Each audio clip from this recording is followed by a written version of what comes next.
ભારત વિકસિત ગુજરાત અંતર્ગત નારી શક્તિ વંદનનો કાર્યક્રમ તાપી જિલ્લાના જમાપુર ગામે 5000 જેટલી ગ્રામીણ મહિલાઓની ઉપસ્થિતિમાં રાજ્યના આદિજાતિ મંત્રી કુંવરજી હળપતિના અધ્યક્ષસ્થાને કાર્યક્રમ ઉત્સાહભેર યોજવામાં આવ્યો, જેમાં લાભાર્થી બહેનોને સહાય ચેક અને કીટ પણ વિતરણ કરવામાં આવી હતી। આ કાર્યક્રમમાં પ્રધાનમંત્રીનો પશ્ચિમ બંગાળ ખાતે યોજાયેલ કાર્યક્રમને લાઈવ પણ બતાવવામાં આવ્યો હતો। વિકસિત ભારત વિકસિત ગુજરાત અંતર્ગત નારી શક્તિ વંદનનો કાર્યક્રમ રાજ્યની તમામ વિધાનસભા સ્તર પર ઉજવણી કરવામાં આવી રહી છે, ત્યારે રાજ્યના આદિજાતિ મંત્રી કુંવરજી હળપતિના વિધાનસભા વિસ્તારમાં ગણાતા તાપીના સોનગઢ તાલુકામાં આવેલા જમાપુર ગામ ખાતે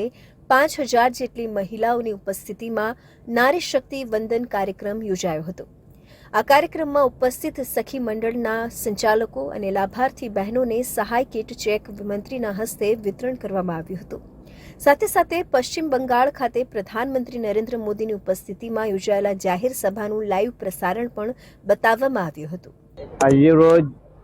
જામાપુર મુકામે સોનગઢ તાલુકો અને તાપી જિલ્લામાં દેશના વડાપ્રધાન નરેન્દ્રભાઈ મોદી સાહેબના અધ્યક્ષપણા હેઠળ જે વર્ચ્યુઅલ મિટિંગ હતી, એમાં લગભગ આજે જામાપુરની અંદર 5000 જેટલી બહેનો સાથે વર્ચ્યુઅલ મિટિંગમાં હું પોતે મંત્રી તરીકે ગુજરાત સરકારના હાજર રહ્યો હતો અને ખાસ કરીને નરેન્દ્ર મોદી સાહેબે જે દેશને મંત્ર આપ્યો છે